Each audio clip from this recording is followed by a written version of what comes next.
real maturity out of purity. I'm wondering, for such a young guy, where do you see that coming from? Yeah, I think his family, his background.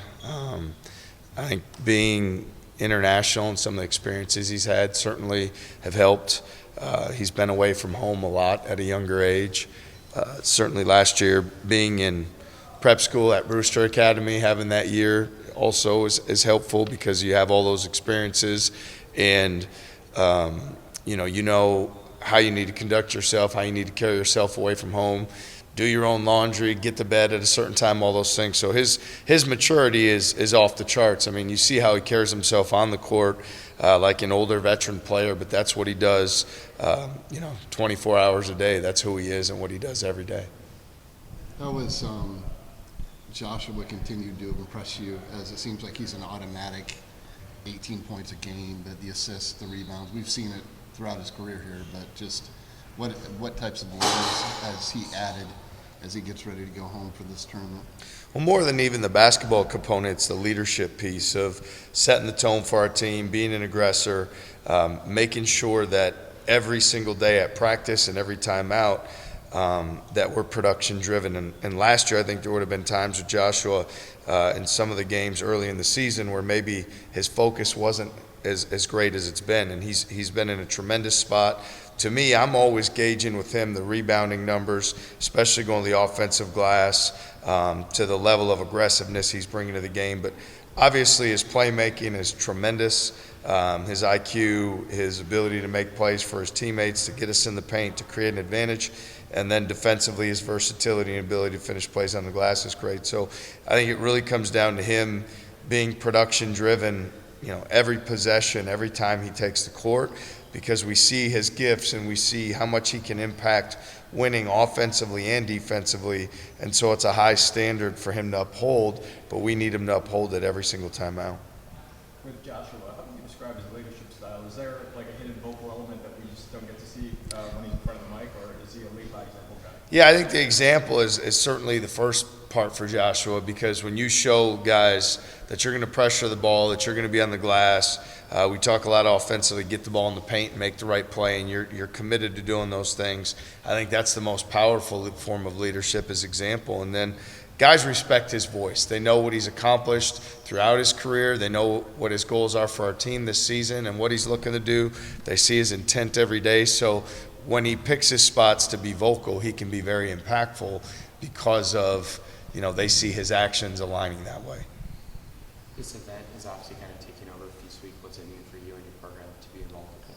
Yeah, it's a tremendous honor to be in the Players Era tournament. There's, certainly they can be very selective on who they allow in and the programs that they allow in. And so to be included among the other programs that are very highly regarded, a lot of respect for the guys that have come before us, the players, the coaches, everybody that's helped to elevate our program to get us to the point where, where we're a team that's in demand for an event like this. What is it about the organizers of this group that makes it such an attractive event for programs like yourself and other top programs who are participating? Yeah, I mean, there's a lot of reasons why you want to play in this event, and I think the organization of the event, you've heard it's a first-class event across the boards. For our guys to have that opportunity, it's traveling distance, but nothing that's too extreme that sets your guys back from that vantage point.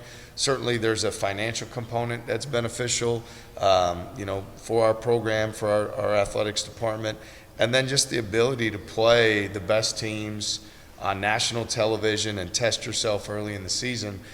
So many positives of playing in this event for us. Is the NIL component just table stakes going forward, assuming that there's no major changes between now and tomorrow?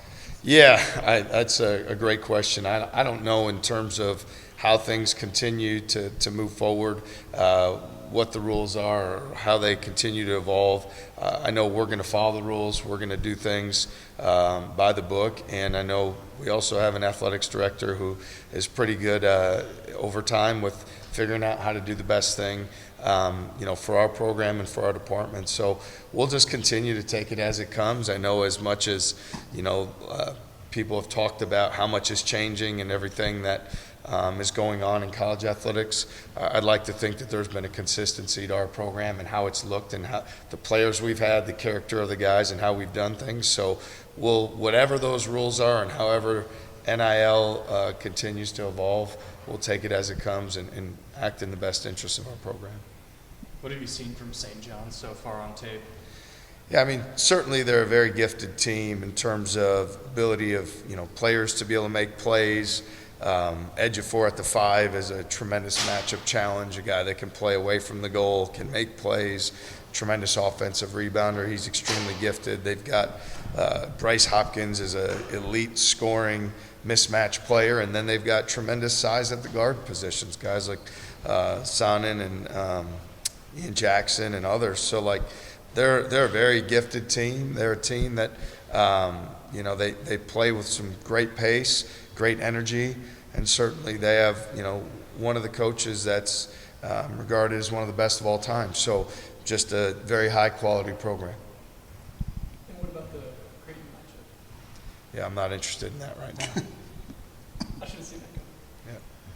How excited are you to go back to Vegas? Yeah, I mean, it's like I said, going to this tournament's great. I mean, it's when you're in the coaching or when you're the players, you just kind of the plane lands and you are where you are. So even though I lived there for a few years, it's not like this is a hey, let's catch up and yuck it up with friends. We're going there for a very specific business interest to play well, to come out with wins, and to do what's best for our program. So great to be there, and the focus is on the games, and that starts with St. John's on Monday. You talked about the business side of things going to this, your connections. Joshua has a lot of those as well. Have you communicated with him at all about handling any distractions when they come if they're turning down? Yeah, he and I have talked already just in terms of, what's going to come for people looking for tickets, or, maybe someone wants to ask if they can come to shoot around, which that will be an emphatic no, or anything like that. So we stay in our routine. We do the same thing that we do every single day. And so hopefully for him, it just involves hopefully nobody in his circle puts pressure on him late about tickets or anything like that, so he can just keep his focus the same way that he's done up to this point. What has Dominic added for you on both ends of the floor, and what would you like to see him do better on both ends? Yeah, Dominic's ability to get into the paint is, it's tremendous. I mean, he gets downhill, he's trying to drive downhill, he's probably trying to go right, and yet keeping him out of there is really hard. So he gives us a dynamic to attack the paint, to draw fouls, to get to the line, to get to the basket. It's an important component for our offense. Defensively, he's got instincts off the ball where he can make plays, get steals, get in the open court. Love to continue to see him guard the basketball with greater conviction, rebound the basketball, because when he gets the rebound and pushes the break, I think that's great. And even offensively, as possessions wear on, continuing to think about how do I get us back in the paint? How do I attack the paint again? We see what it looks like in transition and in a slow break. Love to continue to see that later in possessions as teams get more spread out as well.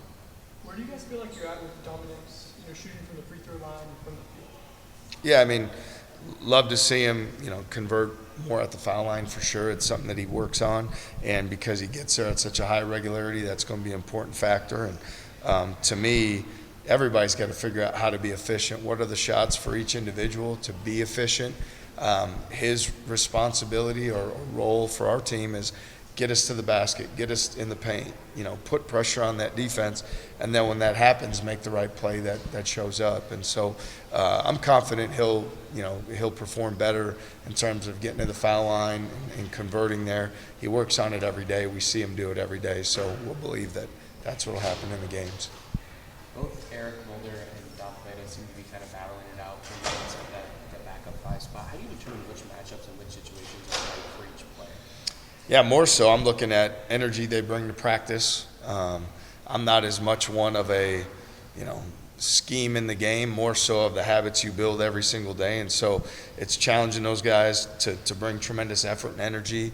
A lot of times that's how I'm determining who gets the first run in the game. And then once you get into the game, it's make it go your way and play well. And for those guys, really the pick and roll defense is a big part of it. Offensive rebounding is a big part of it. And then helping us facilitate some offense and 5 out. So, but I've been pleased with what both of them brought to the table. And I think, in almost all situations, it's going to be get them both in the game and just see who's having the better night that night.